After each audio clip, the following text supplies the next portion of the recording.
একের মধ্যে একাধিক সংবাদ নিয়ে পূর্বাঞ্চল প্রতিদিনে আপনাদের সাথে রয়েছি আমি শবনম। বিস্তারিত সংবাদের আগে প্রথমে দেখে নেব হেডলাইন্স। শান্তিতে ভোট সম্পন্ন হয় দলীয় সমর্থক এবং জেলা শাসককে কৃতজ্ঞতা আমিনুর রশিদের। বিভিন্ন অনুষ্ঠানের মধ্য দিয়ে আসাম ক্যান্সার কেয়ার ফাউন্ডেশনের প্রতিষ্ঠা দিবস পালিত শিলচরে। হাইলাকান্দিতে শান্তিপূর্ণ নির্বাচন, জেলা প্রশাসনকে ধন্যবাদ জানালেন আজ জেলা পরিষদ নুরুল। বামপন্থী কর্মী সমর্থকের বাড়িতে রাতের আধারে আক্রমণ, অভিযোগের তীর শাসক দল বিজেপির দিকে। 1 লক্ষ ভোটের ব্যবধানে কৃপানাথ মালা জয়ী হবেন, দাবি বিজেপি সংখ্যালঘু মোর্চার মন্ডল committee. Leo club of Silchar সেন্ট্রালের ব্যবস্থাপনা অঙ্কন প্রতিযোগিতার আয়োজন শিলচর অম্বিকাপট্টিস্থিত রামানুজ কলেজে। জঙ্গলে কাজ করতে গিয়ে এক মহিলা শ্রমিকের রহস্যজনক মৃত্যু ঘিরে চাঞ্চল্য পেচারথলে। বিভিন্ন সাংস্কৃতিক অনুষ্ঠানের মধ্য দিয়ে 5 মে থেকে 8 মে পর্যন্ত রবীন্দ্র জয়ন্তী পালনের কর্মসূচি মেহেরপুর শিবালিক পার্ক ডেভেলপমেন্ট কমিটির। এবারে সংবাদ বিস্তারিত।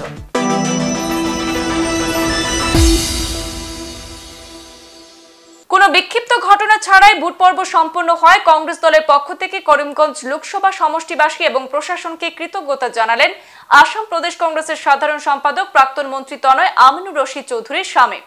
এক ভিডিও বার্তায় তিনি দাবি করেন, করিমগঞ্জ সমষ্টিবাসী শান্তিপূর্ণভাবে কংগ্রেস প্রার্থী হাফেজ রশিদ আহমদ চৌধুরীকে স্বতঃস্ফূর্ত ভোটদান করায় শুভেচ্ছা, অভিনন্দন এবং কৃতজ্ঞতা জ্ঞাপন করেন। তিনি কৃতজ্ঞতা জানিয়েছেন কংগ্রেস প্রার্থীকে জেতাতে অক্লান্ত পরিশ্রম করা কংগ্রেসের সর্বস্তরে কর্মী সমর্থক থেকে শুরু করে ভোটের পোলিং এজেন্ট, ব্লক, মন্ডল, মহিলা, যুব, ছাত্র ও সংখ্যালঘু বুথ সভাপতিরা সহ কংগ্রেসের সমস্ত শাখা প্রশাখা কমিটির সমূহের কর্মকর্তাদের। শান্তিপূর্ণ ভোট সম্পন্ন হয় জেলা প্রশাসন, পুলিশ প্রশাসনকে ধন্যবাদ জানিয়েছেন তিনি। যেভাবে ভোট পর্ব কেটেছে ঠিক সেভাবে গণনা পর্যন্ত শান্তি সম্প্রীতি বজায় রাখার আহ্বান জানিয়েছেন আমিনুর রশিদ। এছাড়া কংগ্রেস প্রার্থী হাফেজ রশিদ আহমদ চৌধুরীকে অগ্রিম শুভেচ্ছা জানিয়ে 1 লক্ষ ভোটের ব্যবধানে কংগ্রেস প্রার্থী জয়ী হবেন বলেও প্রত্যাশা ব্যক্ত করেছেন তিনি। আসসালামু আলাইকুম, নমস্কার। সম্মানিত করিমগঞ্জ লোকসভা আসনের সম্মানিত জনগণ, আপনাদের সবাইকে অভিনন্দন জানাই, শুভেচ্ছা জানাই, কৃতজ্ঞতা জানাই যেভাবে আপনারা 26 তারিখের নির্বাচনে আমাদের দলকে সমর্থন দিয়েছেন এবং 81% অ্যাপ্রক্সিমেটলি ভোট কাস্টিং হয়েছে, শান্তিপূর্ণভাবে নির্বাচন হয়েছে এবং আপনারা আমাদের প্রার্থী হাফিজ রশিদ আহমেদ চৌধুরী সাহেবকে সমর্থন জানানোর জন্য কংগ্রেস দলের তরফ থেকে, কংগ্রেস পরিবারের তরফ থেকে আমি আপনাদেরকে কৃতজ্ঞতা জানাই, ধন্যবাদ জানাই এবং বিশেষ করে আমাদের ব্লক কংগ্রেসের কর্মকর্তাগণ, মন্ডল কংগ্রেসের কর্মকর্তাগণ, সভাপতিগণ, বুথ কংগ্রেসের সভাপতি কর্মকর্তাগণ এবং পুলিং এজেন্ট ভাইদেরকে ধন্যবাদ জানাই যে আপনারা দৃঢ়তার সঙ্গে পুরো নির্বাচনটা মোকাবেলা করেছেন এবং নির্বাচনের দিন পুলিং এজেন্টরা যেভাবে আপনারা বিরোধী শক্তির মোকাবিলা করেছেন, দৃঢ়তার সঙ্গে কাজ করেছেন, আপনাদেরকেও ধন্যবাদ জানাই, কৃতজ্ঞতা জানাই।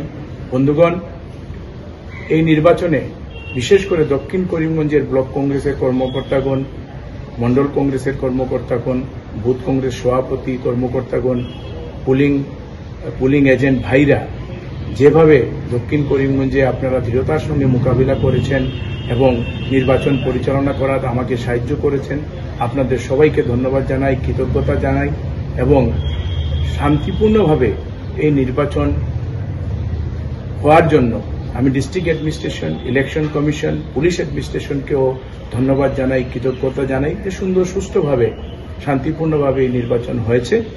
আমি আশা রাখব, অনুরোধ রাখব জনগণের কাছে যে আগামী 4 তারিখ গণনা পর্যন্ত এই শান্তিপূর্ণভাবে যেভাবে নির্বাচন হয়েছে সেইভাবে গণনা পর্যন্ত আমরা যেন সবাই সুন্দর সুষ্ঠুভাবে থাকি এবং শান্তিপূর্ণভাবে গণনা শেষ হয় সেই কামনা করি। আজ আসাম ক্যান্সার কেয়ার ফাউন্ডেশনের প্রতিষ্ঠা দিবস অনুষ্ঠিত হলো শিলচর ক্যান্সার কেয়ার সেন্টারে। প্রদীপ প্রজ্বলনের মাধ্যমে অনুষ্ঠানের সূচনা হয়। আসাম ক্যান্সার কেয়ার ফাউন্ডেশনের প্রতিষ্ঠা দিবস উপলক্ষে ক্যান্সারের উপর একটি নাট্য অনুষ্ঠানের আয়োজন করা হয় সমাজকে সচেতন করার উদ্দেশ্যে। অনুষ্ঠানে বক্তব্য রাখতে গিয়ে বক্তারা ক্যান্সার রোগের গুরুত্বপূর্ণ দিক নিয়ে বক্তব্য রাখেন। এদিন অনুষ্ঠানে উপস্থিত ছিলেন ডেভেলপমেন্টের চেয়ারম্যান মঞ্জুল দেব, রাহুল বোস, মেডিকেলের সুপারিনটেন্ডেন্ট ডক্টর বিশ্বজিৎ ঘোষ সহ বিশিষ্টজনরা। Early detection of breast cancer improves outcome. So this will be a program, year-long program. Today is the start of the thing, and as a special package we can announce this, and I request everybody to vote it and publicize this as much as possible. We are having this demography we are opening a kiosk today. That is on the right side of yours. In that kiosk, we will start. This kiosk will be operational for 1 year. And as a special package, this mammography, which is a mainstay of the detection of breast cancer, we will be this mammography fees for the first, like up to 31st March, 31st May, it will be totally free. All mammography patients who can come and get. This is an initiative taken by ACCF. I hope we will have a good number of patients, because as our next speakers, our radiation oncologist chair, Dr. Shubhamani, will be speaking about the breast cancer precautions and all. দ্বিতীয় দফার vote গ্রহণ পর্ব সম্পূর্ণ শান্তিপূর্ণভাবে সুষ্ঠুভাবে সম্পন্ন হয়েছে হাইলাকান্দিতে। মানুষ শান্তিপূর্ণভাবে ভোট গ্রহণ কেন্দ্রে গিয়ে তাদের ভোটাধিকার প্রয়োগ করতে পেরেছেন।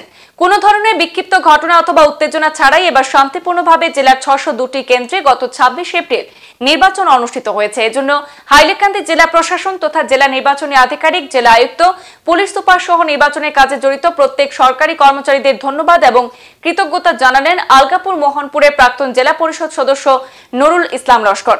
আজ আলগাপুরে সাংবাদিক ডেকে তিনি বলেন, জেলা প্রশাসনের সম্পূর্ণ নিরপেক্ষতা এবং বিচক্ষণতার জন্য হাইলাকান্দিতে কোনো ধরনের ঝামেলা এবং অভিযোগ ছাড়াই নির্বাচন সম্পন্ন হয়েছে। এবার হাইলাকান্দিতে কোনো রিপোল নেই। বিশেষ করে ভোট গ্রহণের কাজে নিয়োজিত প্রত্যেক ভোটকর্মী, presiding officer, zonal officer, sector officer সহ পুলিশের কর্মকর্তারা অবাধ এবং সুষ্ঠুভাবে নির্বাচন সম্পন্ন করতে যথেষ্ট পরিশ্রম করেছেন। এজন্য তাদেরকে বিশেষভাবে ধন্যবাদ জানান জেলা পরিষদ সদস্য নুরুল ইসলাম লস্কর। গত 26 এপ্রিল আমাদের ভারতবর্ষের সঙ্গে আসামের সঙ্গে দ্বিতীয় পর্যায়ের নির্বাচন অনুষ্ঠিত হয়েছিল। সেই দ্বিতীয় পর্যায়ের নির্বাচনে আমাদের বরাক উপত্যকার 2 সিট, করিমগঞ্জ লোকসভা আসন এবং শিলচর লোকসভা আসনের নির্বাচন অনুষ্ঠিত হয়েছিল।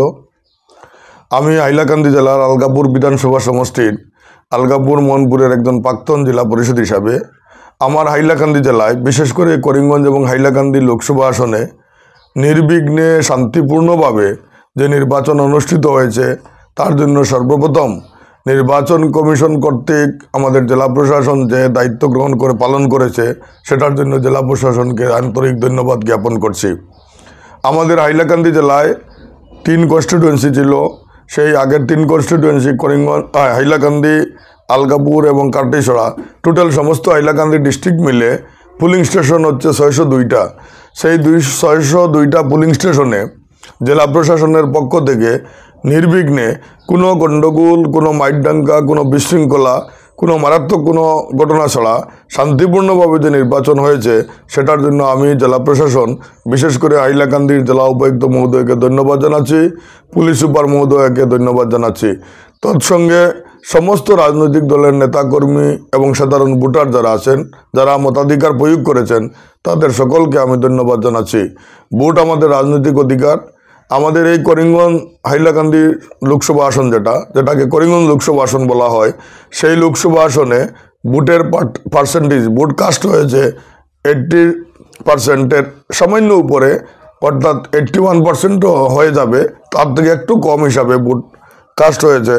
বামপন্থী কর্মী সমর্থকের বাড়িতে রাতের আধারে আক্রমণের অভিযোগ। পূর্ব ত্রিপুরা আসনে ভোট গ্রহণের ঠিক আগের দিন রাতে কৃষ্ণপুর বিধানসভা কেন্দ্রে অন্তর্গত গোলাবাড়ি এলাকায় একাধিক বামপন্থী কর্মী সমর্থকের বাড়িতে রাতের আধারে আক্রমণ সংঘটিত হয়েছে। আক্রমণের পরিপ্রেক্ষিতে অভিযোগের তীর শাসক বিজেপি দলের দিকে। আক্রমণ সংঘটিত হওয়ার 3 দিনের মাথায় আজ বামপন্থী যুব সংগঠনের রাজ্য সম্পাদক নবারুণ দেবের নেতৃত্বে এক প্রতিনিধি দল আক্রমণের শিকার বাড়িগুলিতে সফর করেছেন। এই সফরকালে প্রতিনিধি দলে আক্রমণ সম্পর্কিত বিভিন্ন বিষয়গুলি জানার চেষ্টা করেছেন। গোটা বিষয় নিয়ে নবারুণ দেব দাবি করেন, এই অবস্থা থেকে উত্তরণের জন্য নবারুণ দেব সমাজের সকল স্তরের জনগণকে এগিয়ে এসে প্রতিবাদে সামিল হওয়ার আহ্বান জানিয়েছেন। লোকসভা নির্বাচনে পূর্ব ত্রিপুরা আসনের যে নির্বাচন 26 তারিখ সংঘটিত, তার আগের রাতে গোটা রাজ্যেই এই কেন্দ্রের প্রায় অসংখ্য বামপন্থী আন্দোলনের বাড়িতে নানা আক্রমণ সংঘটিত হয়েছে। তার মধ্যে আমাদের তেলিয়ামুড়া বিভাগের যুব আন্দোলনের নেতা অর্ধেন্দু, ছাত্র আন্দোলনের নেতা সৈকত সহ বেশ কয়েকজনের বাড়িতে আক্রমণ সংঘটিত হয়েছে। আমরা ছাত্র এবং যুব আন্দোলনের কয়েকজন প্রতিনিধি আমরা তাদের সঙ্গে দেখা করি। আক্রান্ত পরিবারের সঙ্গে তাদের বাড়ির শিশু, বৃদ্ধ তারাও আক্রান্ত হয়েছেন। অর্ধেন্দু যুব আন্দোলনের নেতা তার বাচ্চা মেয়ে সে রক্তাক্ত হয়েছে। গভীর রাতে রাত প্রায় 3টা তার বাড়িতে ঘরে এই আক্রমণ সংঘটিত করে। তার বয়স্ক মা আক্রান্ত হয়েছে।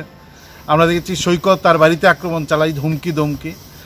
তাদের বাড়ির পাশে 80 বছরের ঊর্ধ্বে বয়স্ক মহিলা চারুবালা ঘোষ, এই মহিলার ঘরে পর্যন্ত আক্রমণ চালাই। সেই সময় ওনার ঘরে প্রায় রাত 3টা ওনার নাতি ছিলেন, ক্লাস 6-এ পড়েন, 11-12 বছর। বিভৎস এই আক্রমণ, তারা এই গভীর রাতে এই আক্রমণের মুখোমুখি হয়েছেন এবং আমরা তাদের কথা শুনে বুঝলাম যে কত বিভৎস এবং ভয়ঙ্কর হিংস্রতা নিয়ে বিজেপি দলটা রাজনীতি করেন। মানে একদম বাচ্চা শিশু থেকে 80 বছরের ঊর্ধ্ব বৃদ্ধ মহিলা কাউকে তারা ছেড়ে কথা বলেনি। মানে এরকম হিংস্রতার বিরুদ্ধে মানুষ জেগে উঠুক আমরা চাই। সামাজিকতা নষ্ট হচ্ছেন, নেশার বারবারান্ত এবং এই নেশার উপর ভিত্তি করেই বিজেপি দলটা এই হিংস্রতা চালাচ্ছেন গোটা রাজ্যে।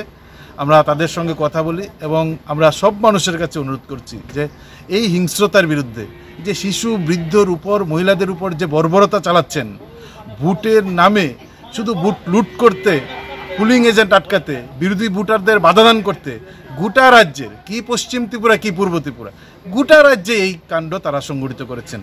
শান্তিপূর্ণভাবে ভোট পর্ব সম্পন্ন হয় করিমগঞ্জ লোকসভা কেন্দ্রের প্রত্যেক ভোটার এবং 2 জেলার জেলা প্রশাসন ও পুলিশ প্রশাসনকে ধন্যবাদ জ্ঞাপন করেন ভৈরবনগরের জিপির প্রাক্তন গ্রুপ সদস্যের প্রতিনিধি মিসবাউর রহমান চৌধুরী এবং বিজেপির 12টা মণ্ডলের সংখ্যালঘু মোর্চার সহ সভাপতি নাসির উদ্দিন লস্কর। ভৈরবনগরে বিজেপির অস্থায়ী কার্যালয়ে সাংবাদিক সম্মেলন করে করিমগঞ্জ লোকসভা কেন্দ্রের আপামর জনসাধারণের প্রতি কৃতজ্ঞতা জানান তারা। বারিগ্রাম মণ্ডলের সহ সভাপতি নাসির উদ্দিন লস্কর। আমি আগামী গতকাল যে ভোট গিয়েছে সেই ভোটে 24-এ যে লোকসভা ভোট গিয়েছে সেই ভোটটা অতি শান্তিপূর্ণভাবে সম্পন্ন হয়েছে। হাইলাকান্দি এবং করিমগঞ্জের ডিসি মহোদয়কে আমি ধন্যবাদ জানাচ্ছি এবং সঙ্গে আমি পুলিশ প্রশাসনকেও ধন্যবাদ জানাচ্ছি এবং আমাদের প্রিয় এবং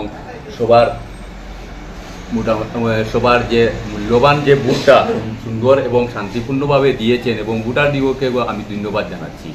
তোর সঙ্গে আমি এটাই দাবি করছি, আমাদের পার্টি আমরা পুরা শিওর, একদম 100% শিওর আছি আমাদের পার্টি 1 লক্ষ ভোটের ব্যবধানে জয়ী হবে। উনি যদি জয়ী হন তাহলে আমাদের প্রধানমন্ত্রী নরেন্দ্র মোদীজিকে অনুরোধ করছি এবং আহ্বান জানাচ্ছি আমাদের পার্টিকে উনি ক্যাবিনেট মন্ত্রী হিসাবে নিযুক্তি দেন এবং তোর সঙ্গে আমি অনুরোধ রাখছি আমাদের মুখ্যমন্ত্রীকে উনিও আমাদের এই দাবিটা পূরণ করার জন্য, আমাদের পার্টিকে ক্যাবিনেট মন্ত্রী দেওয়ার জন্য। এই বলে আমি লিও ক্লাব অফ শিলচর সেন্ট্রালের ব্যবস্থাপনায় প্রতি বছরের নিয়ে এবছরও 5ম অঙ্কন প্রতিযোগিতার আয়োজন করা হয় শিলচর অম্বিকাপট্টিস্থিত রামানুজ কলেজ চত্বরে। উক্ত ক্লাবের কর্মকর্তারা জানান এতে প্রায় 200 নার্সারি থেকে শুরু করে 10ম ক্লাস অবধি ছাত্রছাত্রীরা অঙ্কন প্রতিযোগিতায় অংশগ্রহণ করেন। আমরা লিও ক্লাব অফ শিলচর সেন্ট্রালের পক্ষ থেকে কালাকিট সব বছর আমরা একটা অনুষ্ঠিত করে থাকি, একটা আর্ট কম্পিটিশন। এটা আমাদের 5ম বার এটা আমরা করছি রামানুজ গুপ্ত ডিগ্রি কলেজে। এখানে nursery two class 10 students participate করেছে এবং নিয়ার অ্যাবাউট আমাদের 200+ স্টুডেন্টস সবগুলো গ্রুপ নিয়ে হয়েছে। আজকেই আমরা 3টে থেকে পুরস্কার বিতরণী ইভেন্টটা রেখেছি। সেটার মধ্যে আমাদের 2জন জাজ রয়েছেন, 2জনই আসাম ইউনিভার্সিটির।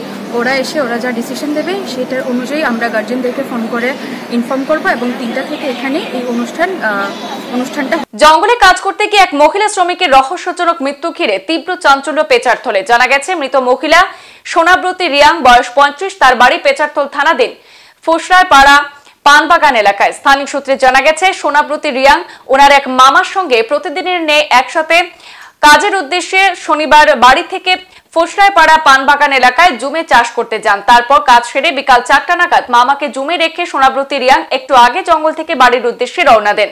তখন রাস্তায় একদল দুষ্কৃতী সোনাব্রতী রিয়াং এর উপর চড়াও হয় বলে জানা গেছে। স্থানীয় পথ চলতি মানুষ রাস্তার পাশে একটি জঙ্গলে আহত অবস্থায় দেখতে পান সোনাব্রতীকে। ওএনজিসি কর্মরত কিছু শ্রমিক দেখতে পেয়ে আহত মহিলাকে মাছমারা প্রাথমিক স্বাস্থ্য কেন্দ্রে নিয়ে গেলে হাসপাতালে কর্তব্যরত চিকিৎসক তাকে মৃত বলে ঘোষণা করেন। পরে ময়নাতদন্তের জন্য মৃত মহিলাকে প্রশাসনিক আধিকারিকরা পেচারতল হাসপাতালে মর্গে প্রেরণ করেন। আজ রবিবার ময়নাতদন্ত শেষে মৃতের পরিবারের হাতে তুলে দেওয়া হয় মরদেহ। এই ঘটনা এলাকায় চাঞ্চল্য দেখা দিয়েছে। ঐতিহ্যবাহী শিবালিক পার্ক ডেভেলপমেন্ট কমিটির ব্যবস্থাপনায় প্রতি বছরের মতো এবছরও 4 দিনব্যাপী বিভিন্ন সাংস্কৃতিক অনুষ্ঠানের মধ্য দিয়ে রবীন্দ্র জয়ন্তী পালন করা হবে আগামী 5 মে থেকে 8 মে পর্যন্ত। বরাকের বিশিষ্ট নাট্যকার তথা উক্ত রবীন্দ্র জয়ন্তী অনুষ্ঠানমালার সাংস্কৃতিক আহ্বায়ক অঞ্জন স্বামী বলেন, বৈদ্যুতিন তথা সামাজিক মাধ্যমে নানা সংস্কৃতির ঢেউয়ের যখন রবীন্দ্র চর্চা কিছুটা হলেও পিছু হাঁটছে, তখন এই জাতীয় অনুষ্ঠান এক ভিন্নতর উদ্দেশ্যে ধাবিত হবার আশা জাগায়। উৎসবের ন্যায় এবারও শিবালিক পার্কে রবীন্দ্র জয়ন্তী উৎসব যথারীতি অনুষ্ঠিত হবে। উৎসবের একটি রূপরেখা তৈরি করা হয়েছে, 4 দিন ধরে চলবে, 5 মে থেকে 8 মে পর্যন্ত। এবং এতে যাতে আমাদের পাড়া থেকে আরম্ভ করে সবাই, বিভিন্ন শিলচরের যে কোনো অধিবাসী যারা এখানে রবীন্দ্র জয়ন্তী অংশগ্রহণ করতে চান, সবার জন্য মুক্তদার, সবাই এসে অংশগ্রহণ করবেন। এবং রবীন্দ্রনাথ আমাদের জীবনে ওতপ্রোতভাবে জড়িত এবং ওনার আমাদের চিন্তায়, চেতনায়, ভাবনায় সব জায়গায় রবীন্দ্রনাথ। উনি একজন শুধু কবি ছাড়াও নাট্যকার, একজন দার্শনিক, শিক্ষক, একজন চিত্রকার, সঙ্গীতকার। এমন কোনো সাংস্কৃতিক দিক নেই যেখানে ওনার অবদান নেই। সুতরাং ওনার অবদান আমরা ধারক এবং বাহক আমরা এটা পরবর্তী প্রজন্মের হাতে ছেড়ে দেব। সংবাদ এই পর্যন্তই। পরবর্তী অন্যান্য আপডেট পেতে সাথে থাকুন। ধন্যবাদ।